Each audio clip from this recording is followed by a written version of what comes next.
오늘은 독일어 단어 하나를 여러분에게 소개해 드릴까 합니다. 자막이 나와야죠.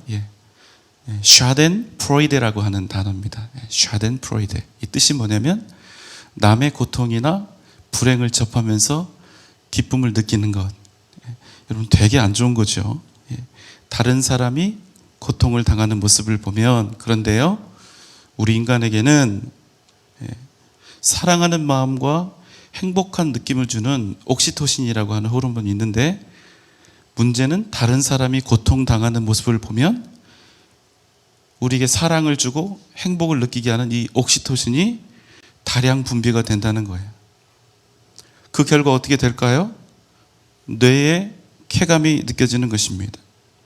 쉽게 말씀을 드리면 남의 불행을 보면서 내가 기뻐하고 있는 것이죠. 여러분, 우리 각자 자신 한번 돌아보면 좋겠습니다. 우리는 어떻습니까? 여러분은 어떠세요? 막상 대답을 하려니까 그런 것 같긴 한데 막 대답하기는 좀 쉽지 않고 그러시죠. 여러분, 우리가 흔히 듣는 말 있죠. 사촌이 땅을 사면 우리 어디가 어떻지요? 배가 아프다고 얘기를 합니다. 입으로는 축하한다면서도 나도 모르게 썩 좋은 마음이 들지 않는 것입니다. 왜 그렇습니까? 내가 다른 사람과 비교되었을 때 조금이라도 못 가졌다 혹은 못났다 이런 생각이 들면 나도 모르게 불행하고 불편한 감정이 피어오르기 때문입니다. 여러분, 참 안타까운 일이지만 우리 모두는 이러한 상황으로부터, 샤덴 프로이데로부터 자유롭지 못하다는 겁니다. 물론 반대의 경우도 있습니다. 나의 라이벌이 있죠. 경쟁자가 있습니다. 또 나를 괴롭히는 사람도 있고, 나를 힘들게 하는 사람, 나를 미워하는 사람도 있습니다. 그럼 미운 사람에게 불행이 닥치면 나와 좋은 관계 속에 있는 사람이 불행을 닥친 그런 것보다 훨씬 더 큰 쾌감을 느낀다는 것입니다. 내가 그놈보단 낫다.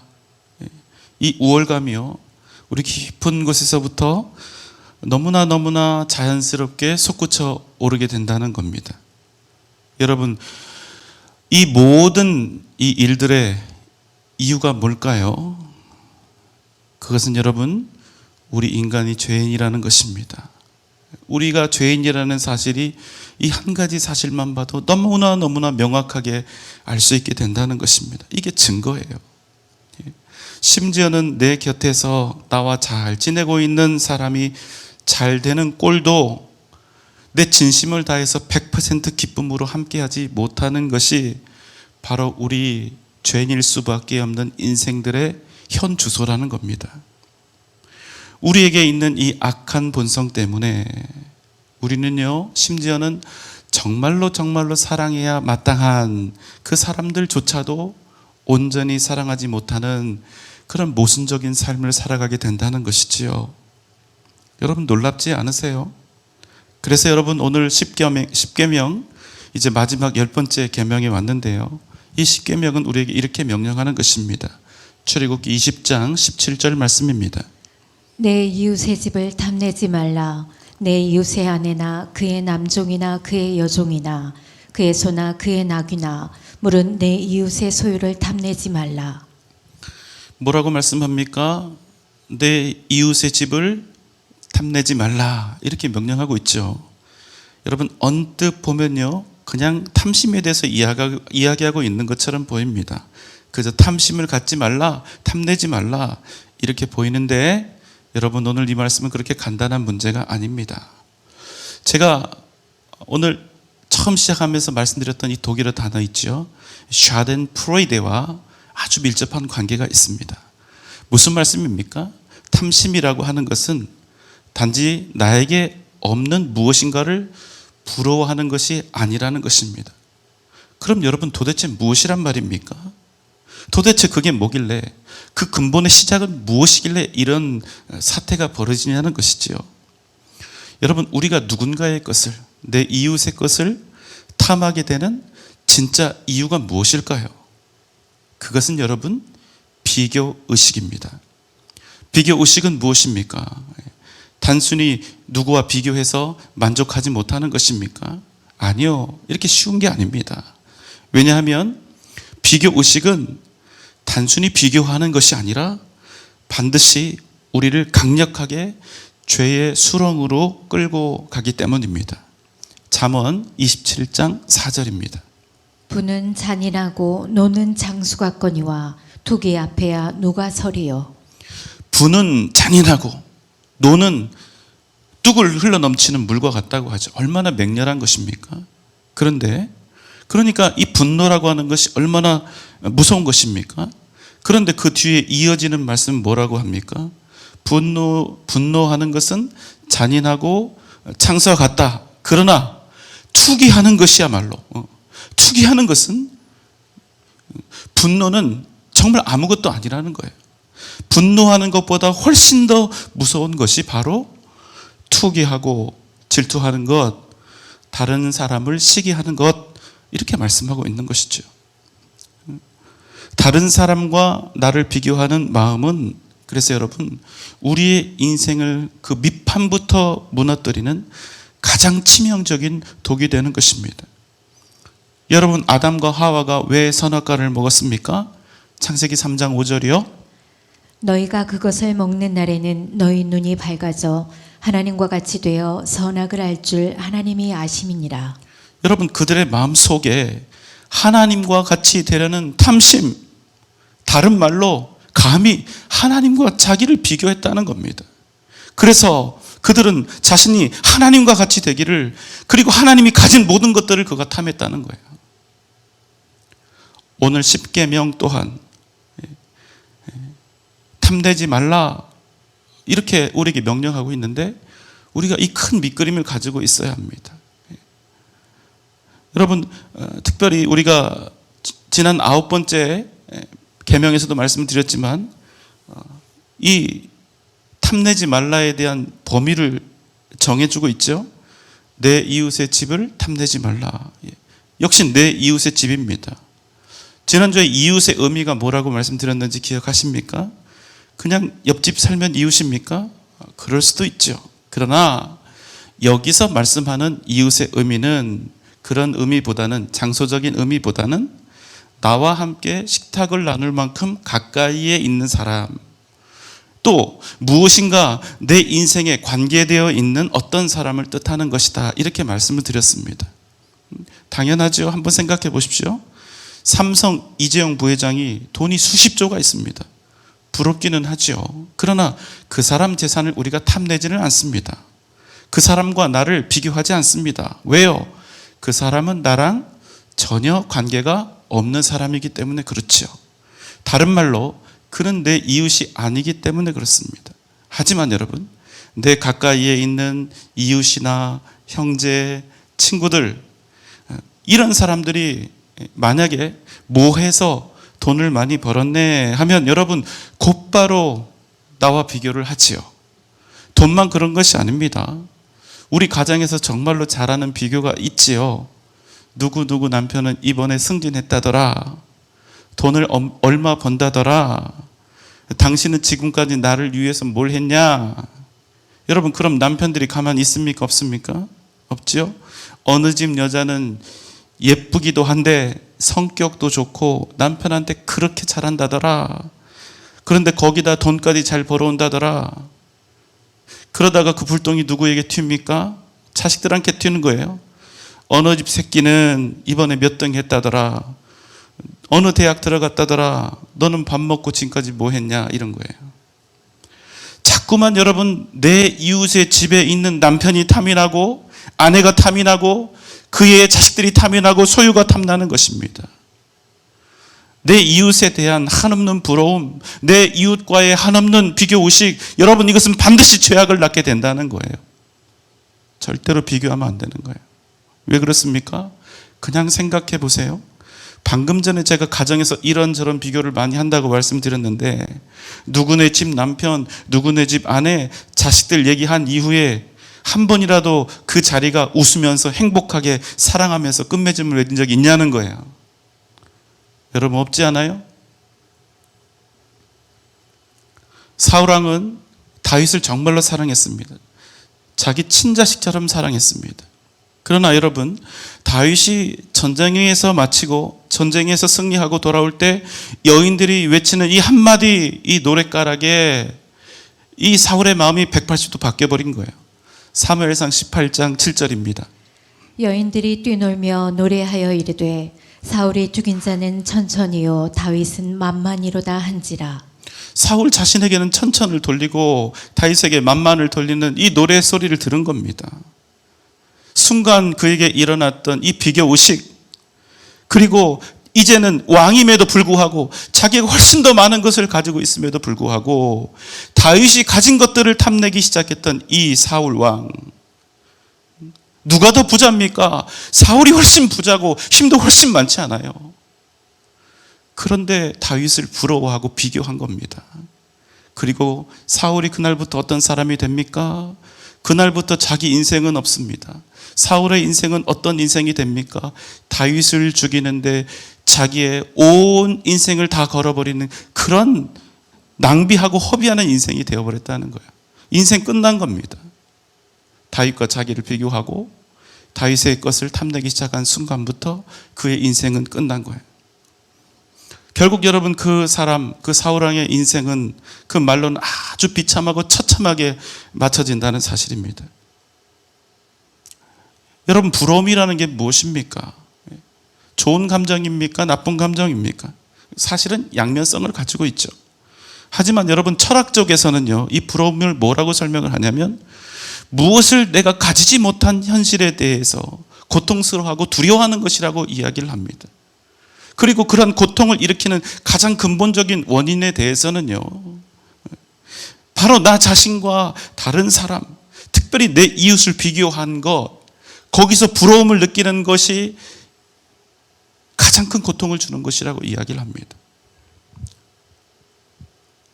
내 곁에 있는 누군가와 비교가 되니까, 비교를 하니까 내 안에 욕심이 생기죠. 욕심이 생기고, 욕심이 생겼는데 내 이웃이 가진 것을 내가 가지지 못하니까 탐욕이 생기고 그만큼 고통스러운 그런 시간들을 맞이하게 된다는 겁니다. 그래서 여러분, 오늘 말씀의 핵심은 무엇입니까?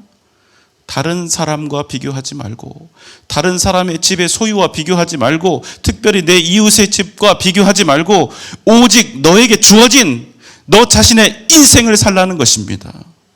여러분, 그 인생이 어떤 인생인데요? 그 인생을 살라고 합니까? 그 인생은 하나님이 우리 각자에게 주신 인생이라는 거예요. 여러분, 평생 부러울 거예요. 평생 비교하게 될 겁니다. 누군가를 따라잡아 보겠다고 평생 내 인생을 다하여 땀 흘리며 수고할 것입니다. 그러나 여러분, 진리가 하나 있어요. 뭡니까? 우리는 아무리 그래도 절대로 같은 인생 살지 못한다는 겁니다. 절대로 수치상 공평하고 똑같은 인생을 살아갈 수 없다는 겁니다. 우리가 그 사실을 분명히 인정하고 내려놓고 가야 되는 거예요. 그렇다고 해서 산술적인 계산으로 여러분의 인생을 폄하하거나 과대포장하지 말아야 한다는 겁니다. 왜 그렇습니까? 우리가 아무리 이리저리 계산을 하고 비교해봤자 그것만으로는 우리 인생이 얼마나 복된 인생인지를 도저히 알 길이 없다는 거예요. 어떤 사람은요, 가진 만큼, 더 가진 만큼 행복한 것이 아니라 가진 만큼 불행한 인생이 있어요. 어떤 사람은 덜 가진 만큼 불행할 것 같은데 덜 가진 것만큼 오히려 행복한 사람도 있습니다. 여러분, 왜 그렇습니까?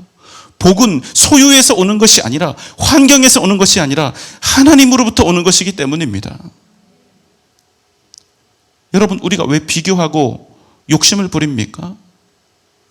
복의 근원 되신 하나님을 내 인생에서 온전히 인정하지 못하기 때문입니다.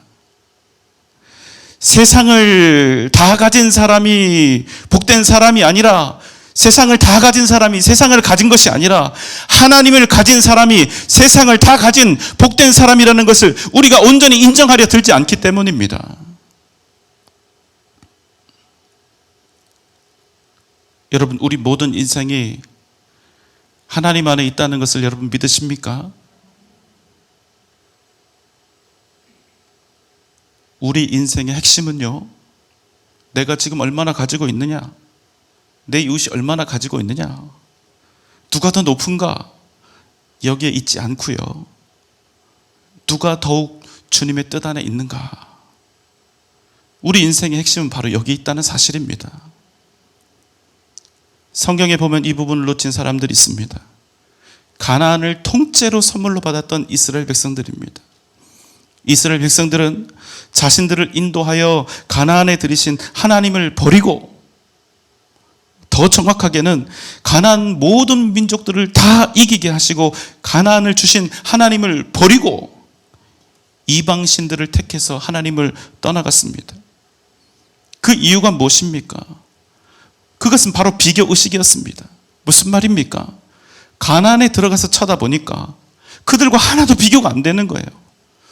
자기들은 40년 동안 광야에서 거칠고 모진 삶을 살다가 들어왔지요. 당연히 그들의 모습이 어떠했겠습니까? 얼굴은 푸석하고 피부는 까맣게 그을리고 그 행색이 촌스럽고 구착이 짝이 없는데, 여러분 40년 동안 그들이 신었던 신발과 옷이 헐거워지지 않았잖아요. 40년 전 옷을 입고 있는데 그들이 어떻게 패셔너블 할 수가 있었겠습니까? 그냥 입고 산 거죠. 그런데 자기들 행색은 이런데 자신들이 정복한 이방 백성들의, 이방 민족들의 삶을 보니까 어떻습니까?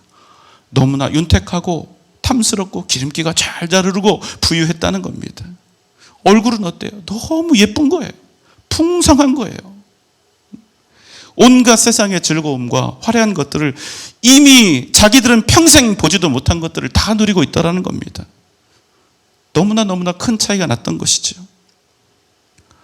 도대체 이 상황이 뭐지? 여러분, 이런 마음이 안 들었겠습니까? 분명히 전쟁에서는 자기들이 이겼는데 자꾸만 졌다는 생각이 드는 겁니다. 자기들이 지금까지 잘못 살았고 완전히 속았다는 생각이 드는 것입니다. 그리고 그들과 비교합니다. 그들처럼 되고 싶은 겁니다. 얼마만큼요? 하나님을 버리고서라도 그들처럼 살고 싶은 겁니다. 그들이 가진 모든 것들을 똑같이 소유하고 싶고 누려보고 싶다는 생각이 드는 것입니다. 여러분, 왜 오늘 10번째 계명은 내 이웃을 탐내지 말라고 말씀합니까? 다른 사람과 나를 비교하고 그 사람이 가진 것들을 탐하는 인생은 반드시 하나님의 뜻을 떠나서 범죄할 수밖에 없기 때문입니다. 그럼 여러분, 이건 어때요? 다른 사람으로 하여금 나와 자신을 비교하게 만들고 또 내가 가진 것들을 탐내게 하는 것은 여러분 어떻습니까? 제가 지금 말을 되게 어렵게 했지만 내가 가진 것을 가지고 누구에게 자랑하는 것은 어떠냐는 거예요. 내가 얼마 벌었다, 이번에 우리 자식이 뭐 했다, 뭐 이런 거예요. 나 승진했다, 이런 거. 내 것을 가지고 다른 사람들에게, 물론 나보다 더 많은 사람에게 자랑하는 사람 없을 거예요. 100억 가진 사람이 있는데 이번에 10억 벌었다고 자랑하는 사람 없다는 거예요. 결국 희생양을 찾아야 되는데, 안 그래요 여러분? 솔직히 내 자랑을 해야 될 희생양을 찾아야 되는데 내가 가진 것을 가지고 누군가 앞에서 자랑하는 것, 여러분 이거 어떠냐는 겁니다. 여러분 반드시 유의하십시오. 자랑은요 그냥 자랑이 아닙니다. 내 자랑 듣는 누군가의 마음에서 부러움이 나게 하고 비교 의식이 생기게 하고 그 안에 정말 말할 수 없는 불편함과 미움과 시기와 탐심을 생기게 하기 때문입니다. 여러분, 자랑하는 이유가 뭡니까? 나 부러워하게 하려고 하는 거 아니에요? 그 사람 좋자고 자랑합니까? 나 부러워하게 만들려고 자랑하는 거예요. 막 서로 경쟁하는 거예요. 그래, 너 자랑했냐? 나 2개 자랑한다. 그런데 여러분, 이게 다른 이로 하여금 비교하게 하고 탐나게 한다면 여러분, 그 자랑은 자랑이 아니라 악행이 된다는 겁니다. 여러분 기억하십시오. 남과 비교해서 남보다 내가 더 나은 것을 느끼거나, 사실은 우리가 그거 하면서 행복을 느끼거든요. 그러나 잘 들어보세요. 남과 비교하여 다른 사람보다 내가 더 나은 것을 느끼거나 또 그 사람 편에서는 남과 비교하여 내가 조금이라도 모자란 것을 느끼는 그런 곳. 그래서 무엇인가 내 곁에 있는 이들의 것에 대해서 부러움과 시기를 느끼는 그런 곳이 있다면 여러분 기억하세요. 최소한 그곳은 천국이 될 수 없습니다. 여러분 왜 주님께서 천국이 너희 안에 있느니라 이렇게 말씀하셨는지 아십니까? 이미 하나님께서는 예수 그리스도를 통해서 우리에게 천국을 주셨습니다. 다 우리가 천국을 가지고 있어요. 생각해 보십시오. 이미 살아계신 하나님, 성령 하나님께서 우리와 함께 계시는데, 그래서 우리의 몸이 거룩한 하나님께서 거하시는 성전이 되었는데 우리가 어떻게 천국이 아닐 수가 있냐는 거예요. 그런데 놀랍게도 우리 안에서 비교 의식이 싹트고 다른 이들이 가진 것들과 내 것을 저울질하기 시작하는 그 순간, 가진 것이 많은 자도 가진 것이 적은 자도 모두 다 천국을 잃게 된다는 사실입니다. 사랑하는 여러분, 여러분 안에 있는 천국을 지켜가는 은혜가 여러분 가운데 넘쳐나시기를 주님의 이름으로 소망합니다. 남들과 비교하지 마세요. 우리는 하나님께서 나 자신에게 주신 내 인생 사는 겁니다. 여러분 아멘입니까? 하나님이 여러분에게 주신 여러분의 인생을 오직 무엇으로? 믿음으로 살아가는 것입니다. 그러면 여러분 안에 있는 천국이 능력이 되고 권세가 되고 영광이 되어서 여러분의 삶을 바꾸고 여러분의 삶을 일으키고 위대한 하나님의 역사를 반드시 이루게 하시는 것입니다.